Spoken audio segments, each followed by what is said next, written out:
हम कथा सुनाते राम सकल गुण धाम की। हम कथा सुनाते राम सकल गुण धाम की।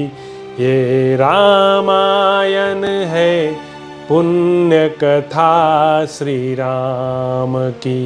ये रामायण है पुण्य कथा श्री राम की। जम्बूदीपे भरत खंडे आर्यावर्ते भारतवर्षे एक नगरी है विख्यात अयोध्या नाम की। यह जन्म भूमि है परम पूज्य श्री राम की।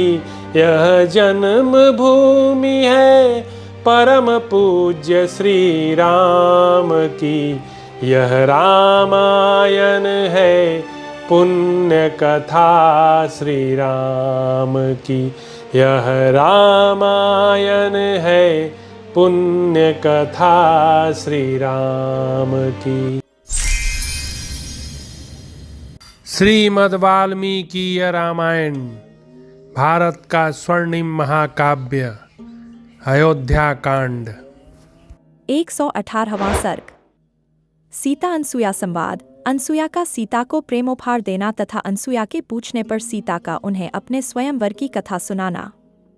तपस्विनी अनसुया के इस प्रकार उपदेश देने पर किसी के प्रति दोष दृष्टि न रखने वाली विदेह राजकुमारी सीता ने उनके वचनों की भूरी भूरी प्रशंसा करके धीरे धीरे इस प्रकार कहना आरंभ किया।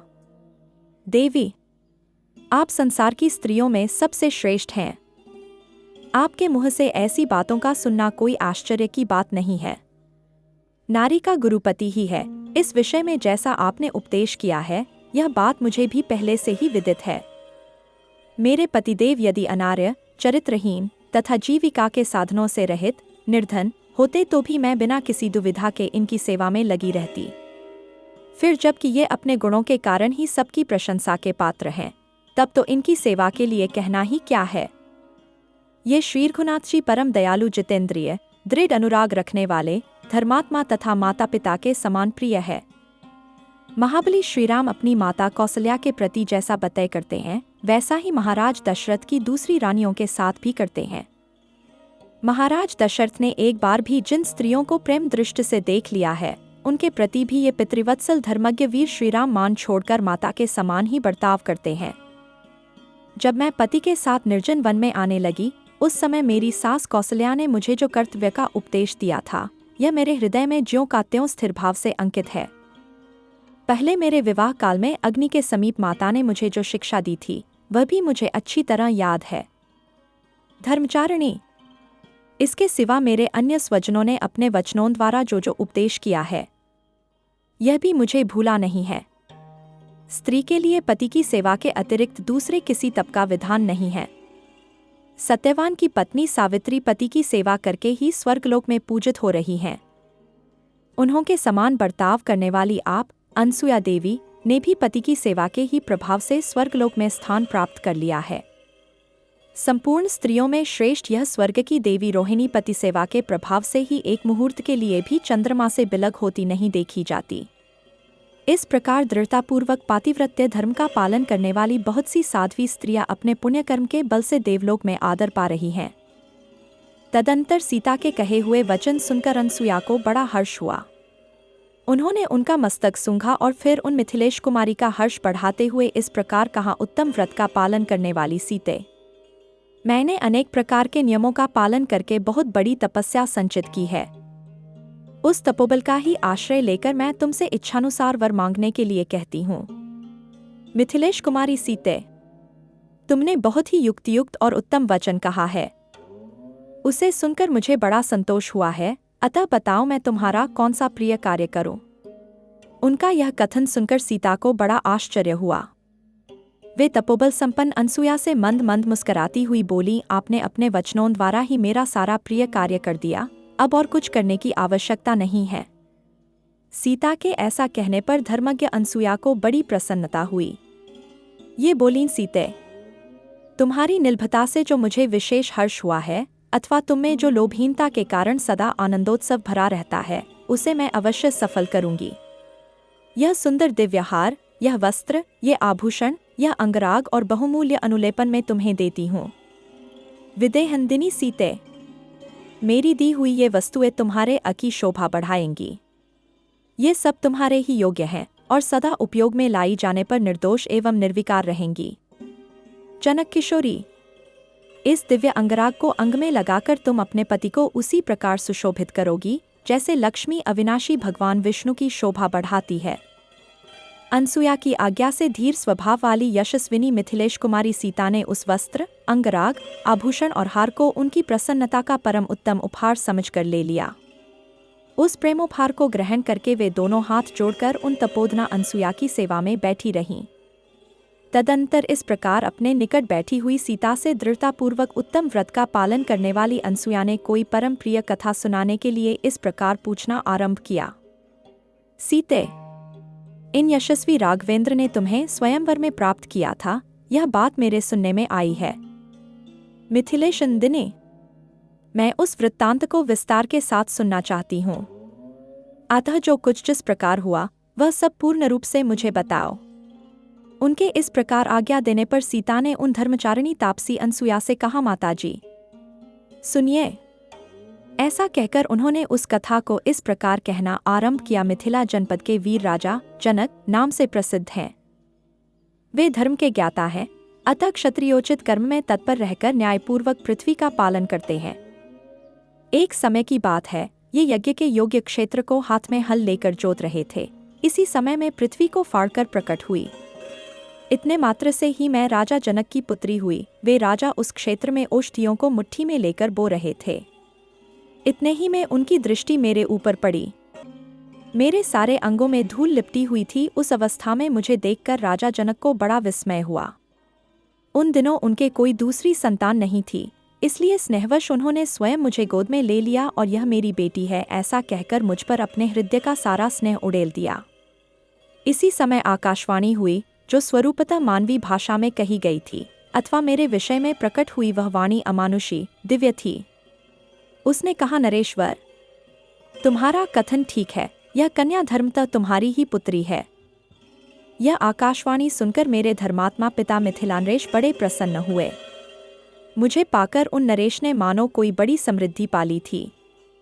उन्होंने पुण्यकर्म प्रायणा बड़ी रानी को, जो उन्हें अधिक प्रिय थी, मुझे दे दिया। उन स्नेहमयी महारानी ने मातृस्मुचित सौहार्द से मेरा लालन पालन किया। जब पिता ने देखा कि मेरी अवस्था विवाह के योग्य हो गई, तब इसके लिए वे बड़ी चिंता में पड़े। जैसे कमाए हुए धन का नाश हो जाने से निर्धन मनुष्य को बड़ा दुख होता है, उसी प्रकार वे मेरे विवाह की चिंता से बहुत दुखी हो गए। संसार में कन्या के पिता को, वह भूतल पर इंद्र के ही तुल्य क्यों न हो, वरपक्ष के लोगों से, ये अपने समान या अपने से छोटी हैसियत के ही क्यों न हो, प्राय अपमान उठाना पड़ता है। वह अपमान सहन करने की घड़ी अपने लिए बहुत समीप आ गई है। यह देखकर राजा चिंता के समुद्र में डूब गए। जैसे नौकारहित मनुष्य पार नहीं पहुंच पाता, उसी प्रकार मेरे पिता भी चिंता का पार नहीं पा रहे थे। मुझे अयोनिजा कन्या समझकर वे भूपाल मेरे लिए योग्य और परम सुंदर पति का विचार करने लगे, किंतु किसी निश्चय पर नहीं पहुंच सके। सदा मेरे विवाह की चिंता में पड़े रहने वाले उन महाराज के मन में एक दिन यह विचार उत्पन्न हुआ कि मैं धर्मतः अपनी पुत्री का स्वयंवर करूंगा। उन्हीं दिनों उनके एक महान यज्ञ में प्रसन्न होकर महात्मा वरुण ने उन्हें एक श्रेष्ठ दिव्य धनुष तथा अक्षय बाणों से भरे हुए 2 तरकस दिए। वह धनुष इतना भारी था कि मनुष्य पूरा प्रयत्न करने पर भी उसे हिला भी नहीं पाते थे।